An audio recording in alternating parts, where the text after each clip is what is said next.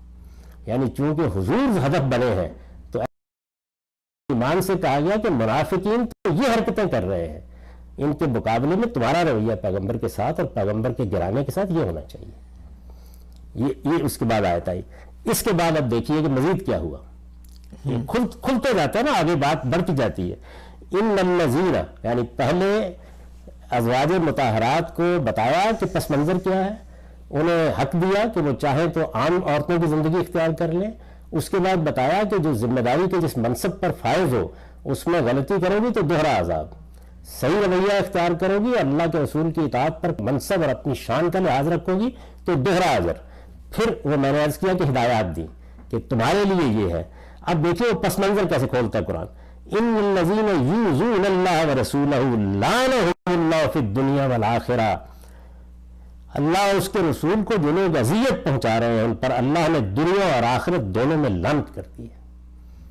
سچے اہل ایمان کو کہا رحمت کی دعائیں کرو، اب یہ بتایا کہ یہ ہے وہ لوگ جن کو سامنے رکھ کے، یعنی یہ اللہ اور رسول کی کو اذیت پہنچا جا رہا ہے، رسول کو اذیت پہنچائیں گے تو وہ آپ اللہ کو اذیت پہنچا رہے ہیں۔ تو فرمایا کہ ان پر اللہ نے لعنت کر دی ہے، لعنہم اللہ فی الدنیا والآخرہ وأعد لہم عذابا عظیما، عذاب مہینہ، اور ان کے لیے اس نے رسوا کر دینے والا عذاب تیار کر رکھا ہے۔ اس درجے کے منافق ہے یہ سب کر رہے ہیں۔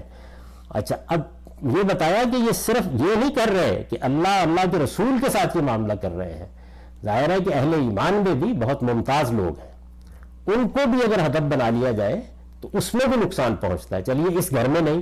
تو اب یہ بتایا کہ صرف یہی نہیں ہے، والذین یؤذون المؤمنین والمؤمنات بغیر مکتسبوا فقد احتملوا بہتانا واثما مبینا، اور جو مسلمان مردوں اور مسلمان عورتوں کو اس طرح ان پر تہمتیں لگا کر بغیر اس کے کہ انہوں نے کچھ کیا ہو اذیت دے رہے ہیں، انہیں بھی معلوم ہونا چاہیے کہ انہوں نے بڑے بہتان اور سری گناہ کا بوجھ اپنے سر لے لیے۔ یعنی اب کوئی شبہ رہ گیا اس معاملے میں کہ پس منظر کیا ہے، صورتحال کیا بیان کر دی گئی ہے، یہ سب پہنچ گئی ہے۔ تو اس کے بعد اللہ تعالیٰ نے وہ حکم دیا ہے جس کو ہمارے ہاں پردے کا حکم بنا لیا گیا، درحال ہے کہ اس میں الفاظ بھی بالکل مختلف اور اس کا پس منظر یہ میں نے بیان کر دیا، یہ تسلسل سے چلا آ رہا ہے یہ سب چیزیں جتنی ہیں۔ اب خطاب کر کے کہا یا ایھا النبی، ان کی شرارتوں سے اپنی حفاظت کے لیے، یعنی پہلے بیان کیا کہ کس درجے کے شریر ہے، کس درجے کے شریر ہے، یعنی اذیت اللہ کو دے رہے ہیں، اللہ کے رسول کو دے رہے ہیں، بہتان لگانے کی کوشش کر رہے ہیں۔ انہوں نے آخری درجے کے گناہ، اس سے بڑا گناہ کیا ہو سکتا ہے کہ آپ بے گناہ لوگوں پر تہمت لگائیں، اور اگر تہمت لگانے کے لیے ہدف پیغمبر اس کا گرانا یا صالحین مومنین کو اختیار کر لیا جائے تو پھر تو اس پس منظر میں آ کر اب یہ کہا کہ اے پیغمبر اب اپنی بیویوں، اپنی بیٹیوں اور عام مسلمان عورتوں سے کہو کہ وہ بھی یہ احتیاط کرے۔ وہ کیا احتیاط ہے وہ اس کے بعد زیر بحث آئی ہے۔ میں یہ چاہتا ہوں کہ یہ جو کچھ میں نے ازواج مطہرات کے بارے میں بیان کیا ہے اس میں کوئی چیز تو پوچھ لیجئے، پھر ہم اس آیت کو بتائیں گے آپ کو کہ وہ دیکھیے اس میں کیا کچھ کہا گیا ہے، اصل بات کیا ہے جس کو لوگ عام طور پر ہوتا کیا ہے، یہ سب کچھ جو کچھ ہے اگر آپ اس کو تدبر کے ساتھ پڑھیں تو یہ پوری چیز سامنے ہے۔ آپ اگر اس کے اندر سے آیتیں اٹھانا شروع کر دیں تو آپ کی سمجھ میں نہیں آئے گا کیا بات کہی گئی ہے کیا نہیں کہی گئی۔ تو اس کو اس طرح دیکھا ہے جلیل القدر اہل علم نے بھی، اور میرے جلیل القدر استاذ امین احسن اصلاحی نے بھی، اور میں نے بھی اپنی تفسیر میں یہ سب کچھ بیان کیا ہے جو آپ کے سامنے رکھا جا رہا ہے۔ اچھا غم صاحب، اس پہ ایک سوال یہ اس موقع پہ پیدا ہوتا ہے، جب عام طور پہ ہم یہ پس منظر بیان کرتے ہیں اور یہ طے ہو جاتا ہے کہ ازواج مطہرات کو خاص صورتحال میں دیا گیا ہے، کہا گیا ہے، تو کہا یہ جاتا ہے کہ امت کے لیے تو رول ماڈل یا جو نمونہ یا مثال ہیں وہ تو رسول اللہ صلی اللہ علیہ وسلم کی بیویاں ہیں، ٹھیک ہے ان کو خاص حالات میں دیا ہو، لیکن ہم نے تو ایز اے رول ماڈل انہیں کو فالو کرنا ہے نا، وہ گھر میں رکی تھی تو ہمیں بھی گھر میں رکنا چاہیے۔ یہ یعنی غلط استدلال ہے، یہ بات اس زاویے سے قرآن کر ہی نہیں رہا۔ یعنی جس جگہ رول ماڈل بنانا مقصود ہوتا ہے وہاں قرآن بتاتا ہے کہ یہ رول ماڈل کے طور پر ذکر ہو رہا ہے. اس نے تو ساری تمہید یہاں سے اٹھائی ہے. پھر اسے یہ نہیں کہنا چاہیے تھا کہ نبی کی بیویوں تم عام عورتوں کی طرح نہیں ہو, پھر عام عورتوں سے کہنا چاہیے کہ بیویوں تو تمہارے لیے نمونہ ہے. یعنی یہ ساری میں نے جو دراز نفسی کی ہے یہ بتانے کے لیے کی ہے کہ یہاں صورتحال ہی بالکل مختلف ہے. یعنی ایک اسکینڈل بنایا جا رہا ہے, ایک فتنہ اٹھایا جا رہا ہے, پیغمبر کا گرانا, مسلمان اس کا ہدف ہے. اس میں کچھ چیزیں جو ہیں وہ ازواج مطہرات کے لیے. ابھی جو آیت زیر بحث آئے گی آپ حیران کن طریقے سے دیکھیں گے کہ پیچھے کوئی ذکر نہیں ہے عام مسلمان عورتوں کا, یہاں آ گیا ہے. تو قرآن مجید ایسے نہیں کرتا کہ وہ آپ کے اوپر اس طرح کی منطق چھوڑ کے اپنے احکام دینا شروع کر دے کہ اب آپ جو جی چاہے. نہیں, وہ جس جگہ پہ عام عورتوں کو شامل کر رہا ہے اس جگہ آگے اس نے ذکر کیا عام عورتوں کا. یہ ابھی ہم اس جگہ پہ پہنچ گئے ہیں کیونکہ وہی عام ترین جگہ ہے اس ذیل میں. تو میں یہ چاہتا ہوں کہ پہلے آپ یہ سمجھ لیں بہت اچھی طرح سے کہ حجاب سے متعلق احکام میں بڑی غلط فہمیوں میں سے یہ غلط فہمی ازواج مطہرات کے بارے میں ان خصوصی احکام سے پیدا ہوئی. اور پھر توجہ دلا دوں کہ یہ ایسے نہیں ہوتا کہ آپ قرآن مجید میں جائیں اور جا کر خود کہہ دیں کہ یہ فلاں حکم فلاں کے ساتھ خاص ہے. یہ پس منظر اس طرح قرآن واضح کرتا ہے. ایسے آپ اس کے اندر جاتے ہیں تو وہ بتاتا ہے آپ کو کیا صورتحال ہے. اس میں ایک ایک چیز کو الگ کر کے بیان کرتا ہے. ابھی جو آیت آگے آ رہی ہے اس سے پہلے یہ بتایا کہ ان لوگوں نے پیغمبر کے گرانے ہی کو نہیں, اللہ ہی کو نہیں, اللہ کے رسول ہی کو نہیں, عام مسلمانوں کو بھی ہدف بنا دیا. عام مسلمانوں کو کیا کرنا ہے, یعنی حضور کی ازواج مطہرات کے بارے میں بتایا کہ عام مسلمان کہاں ہدف بن رہے ہیں, کس پس منظر میں بن رہے ہیں.